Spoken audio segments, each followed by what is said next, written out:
Yay!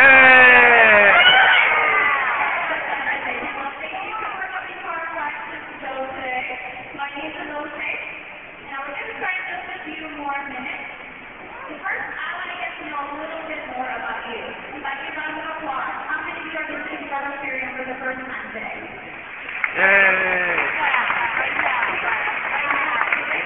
Good feedback for me.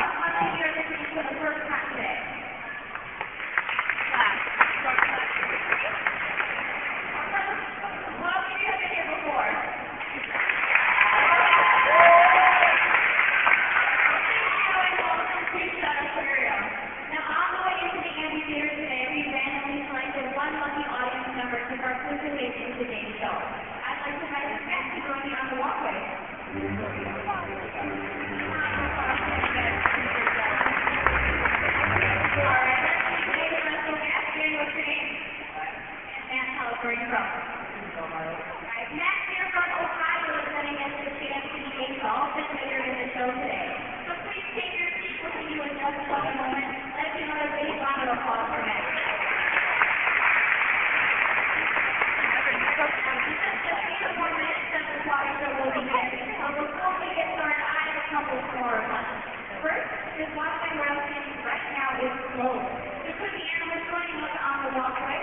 So long as we do any animals and we're making safe. We need to exit at any point during the show.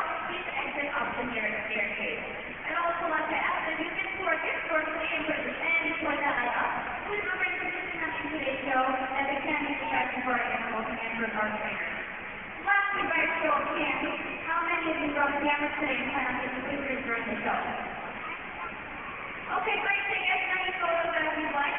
But for the health and safety of the animals, please take a second right now to turn the flash off on your camera. This is important during today's show and also about the rest of your visit to Active Aquarium. Thanks for all of your help. Now, without further ado, please enjoy the Aquarium's Aquatic Show.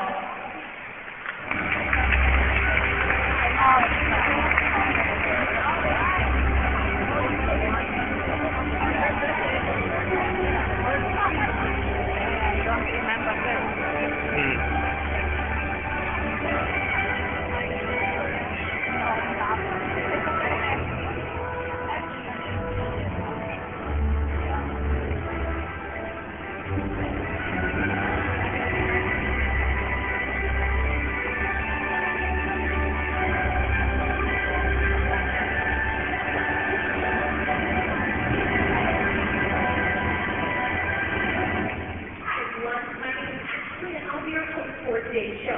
You're in for a very special behind-the-scenes look at how we build strong relationships with the animals in our care.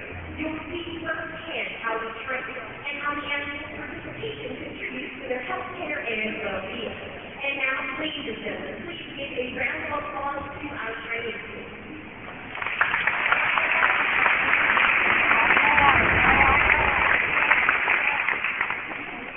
At the island on the left, we have Eric.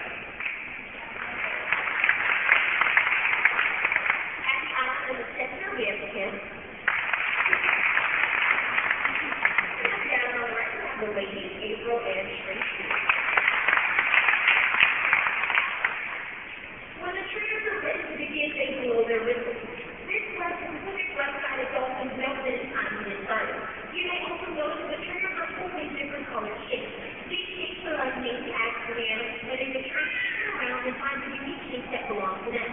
This is how they know which trainer they'll be working with today. We're going to start things off by showing you how the training process begins. Please open your attention to the island on the left where Eric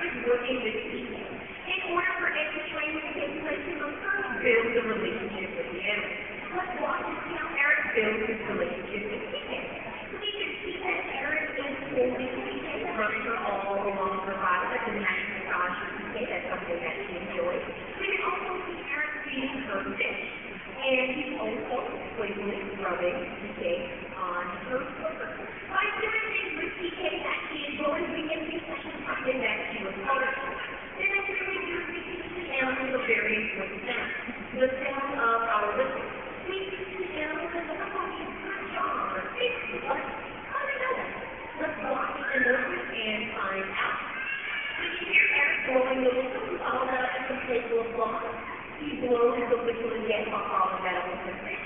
He blows the whistle one more time while following that up with a whistle rub on the head, and then blowing the whistle a little bit more fish. By always following that sound of the whistle with something else that he enjoys, it doesn't take long for TK starts to understand that the whistle means good. The next thing we teach the animals a very simple game called target. The object of the game is for the critter to touch their head to a target. The object of the game is for the dolphins to touch their head to a target that the trainer provides. In the very early stages of the game, the target is the trainer's hand. As long as we have Eric switches the game to TK. You see Eric touching TK, all blowing the whistle and following that up with the tongue tickle. He touches her once again, all blowing the whistle and following that up with some fish. He touches her once again, all blowing the whistle and following that up with a swinging drum and coral tip. By always following that touch with the sound of the whistle and something else that TK enjoys, it doesn't take long for TK enjoys having her head touched. Now this is where we can change the rules of the game. What we see not happen instead of bringing the target down to TK's head, we held it up a little bit. Let's watch and see what happens. We can see that TK understands the game so well, she can find the target wherever we place it, whether it's above her head or to either side. But we're not limited to hands alone. We can even use objects like the buoy to extend our reach. If you continue watching throughout today's show, you may see objects like the buoy being used in other places. Let's continue to watch Eric and TK as Eric gives TK the signal to find the target, but this time Eric's not the one providing the target. Over here at the island on the right, Tracy is slapping the surface of the water with a buoy. TK makes her way over and she finds the target. Tracy will make her a little bit of fish and place a rub on the top before giving her the signal once again to find the target. There we go, there's the signal, and she goes racing back to the island on the left, bringing Florida Eric is climbing the surface of the water with his buoy. TK is almost there, and she finds the target. Let's give her a big round of applause. As you can see how this simple head-touching game has now become a great way to ask the animals to move to different places around the habitat. Now we've shown you how you start training. What we'd like to show you next is why this training is so important. All of the training that we do is with the ultimate goal of providing exceptional care to the animals that call shed home. And one way of accomplishing this goal is by turning medical checkups into games for the animals. Let's watch the habitat and see some of these games being played. Over here at the island on the right, our special guest Matt has joined us in the habitat. April is holding on to Cottrell's tail. This is the blood-taking position for dolphins. Now notice that no one is drawing any blood right now. All we're doing is holding on to Cottrell's tail. Now by holding on to the tail, by practicing this position every day, multiple times a day, it makes times when we do have to draw blood, something that the animal is accustomed to. April is now asking the dolphin to lay it out in front of her. Now this is a great opportunity to get an overall body exam of the animal. You can examine their skin or even practice the positioning that we go in for ultrasound. And ultrasound is not only a useful tool for examining a dolphin if they're expecting a calf, but it's also a great way to get a look at the animal's internal organs and get a great picture of their overall health. There's Matt playing the target game, just like the trainers were playing earlier. Matt is playing a very important role here in the habitat, that of a veterinarian. By playing some of those fun games that the trainers are playing with the animals, it helps the animals become accustomed to meeting new people. Veterinarians enter the habitat from time to time, and they're not in there every day like the trainers are. And so by bringing that into the habitat and asking them to play those games, it makes meeting new people a fun, positive experience. So we continue looking out in the habitat. You can see all of the trainers with their dolphins playing a variety of games. Looks like this part of the training is over when the dolphins waving goodbye. Let's give Matt a big round of applause and a big applause.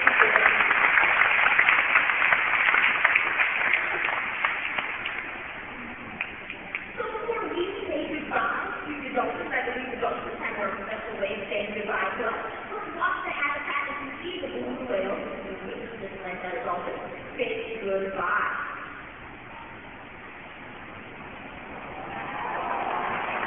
This is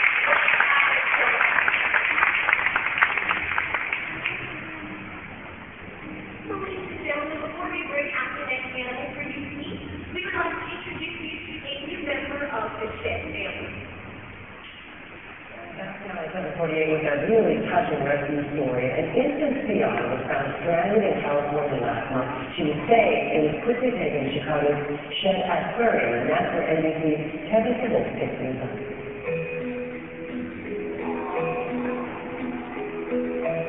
Welcome to a nursery unlike any other, where it's time for this baby to have a ball.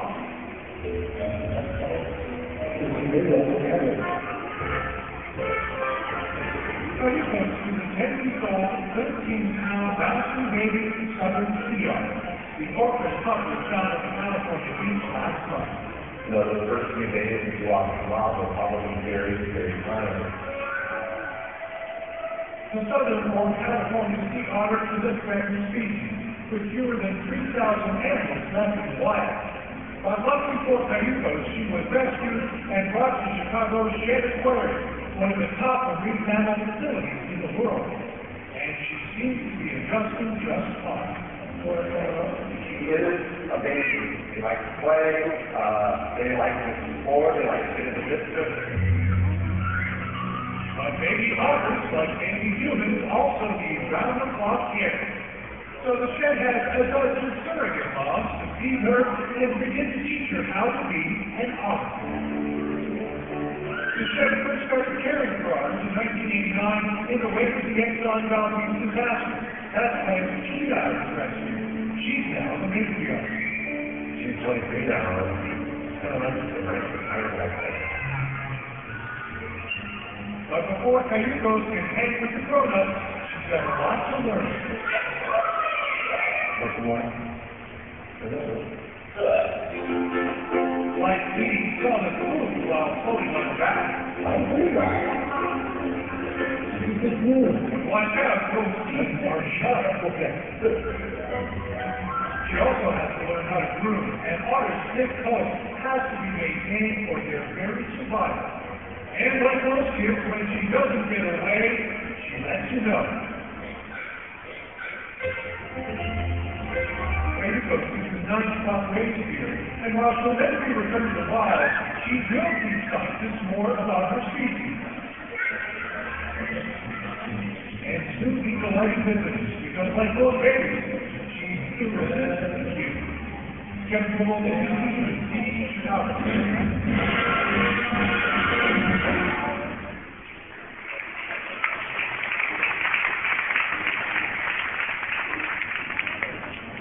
One of the goals that we have to do this Sonic show is to introduce you to multiple animals.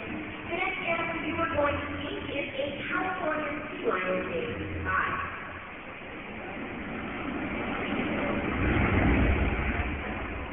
In just a few moments, you will see Kai both by land and by sea, and clear across the habitat to join us right here on the walkway. You can help us with the next bit of training by remaining seated and by checking one more time that the flashes on your cameras are turned off. Also, during this next bit of training, I challenge you to look for similarities between the way that the trainers work with adults earlier and the way that the trainers work with Kai. Now, it looks real Kai and the trainer go. Next, I want to let you watch Kai training in action.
Vocalization.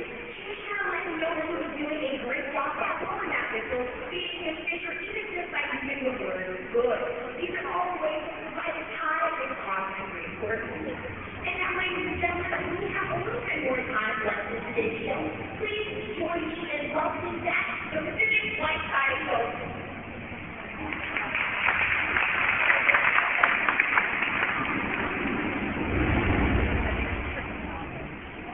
The trainers have returned to the habitat. They're using the same training tools that they used earlier, the whistles, the shape, and the sucking of food. So this is one side of that delivery, so they're just like they did before to find their own unique shape. And when the animals have found their place, we're going to show you another great way of training animals. Because of the relationship that we have with the animals, we can train them by doing something very similar to what all of you are doing right now.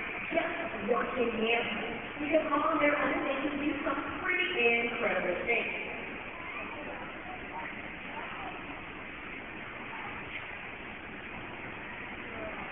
And you're going to have it on that.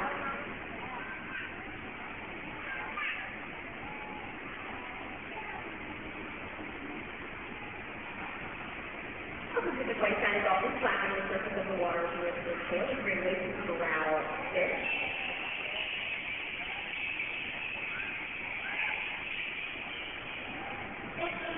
Vocalization from all of the dolphins together. These are all incredible natural behaviors.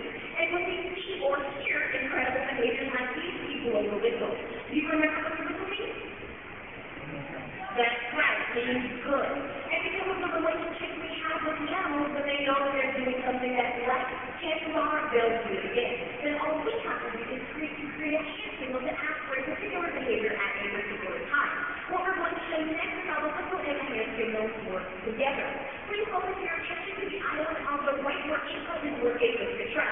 In just a few moments, April will give the truck a hand signal, to jump into the air. I want you to watch April for her hand signal and then listen for the whistle. The timing is very important. There's the hand signal, off goes the trail.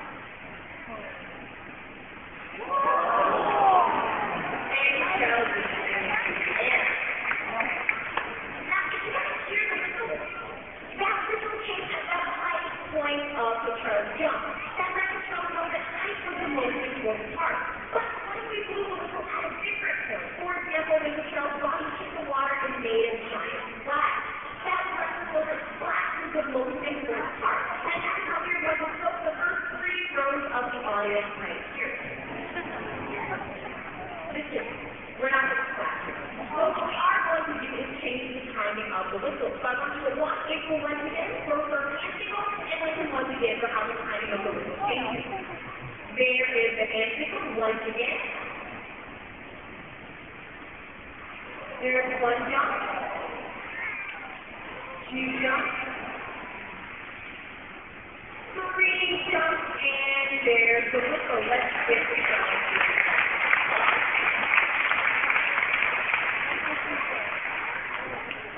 So the child didn't hear the whistle, so she knew that game wasn't over, so she kept jumping until she heard the whistle, and then April thanked her for playing this game.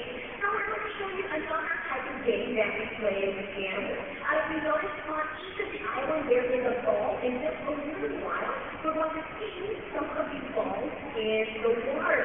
And we're going to ask the dolphins to bring them back to the trainer. This is a great mental exercise for the animals because they kind of have to solve a problem. They have to decide what's the best way to bring that ball back. So it looks like a trail. It's going to sort of be a combination of bouncing and pushing the ball with her head. Now let's see what other dolphins try to do. There is in the reason we look to find the target. This time the target is a ball. So it looks like this time Free is deciding to bounce the ball on her head. That's a pretty valid option for her. She's going to take a little spin upside down. However, your child on the left Eric has asked to find the ball. So she is overshot just a little bit. She's going to take this as an opportunity to explore the habitat. And she doesn't quite see the ball yet. It's a little bit here in the front. But quickly she will find the ball and bring it back. She's close and she is going back to see Eric. That's okay. All of the training that we do here is positive reinforcement training. Sometimes we don't get reaction we expect. We just refocus the animal and asking it. It looks like this time, thinking it's found the ball. Great job. You can observe the choice and sound on her head and brings it back to her. Now, if you see where you're in the right place, you can just throw another object in the water. Now, this is not a ball. This is a little bit more challenging. So let's see what Carol decides to do.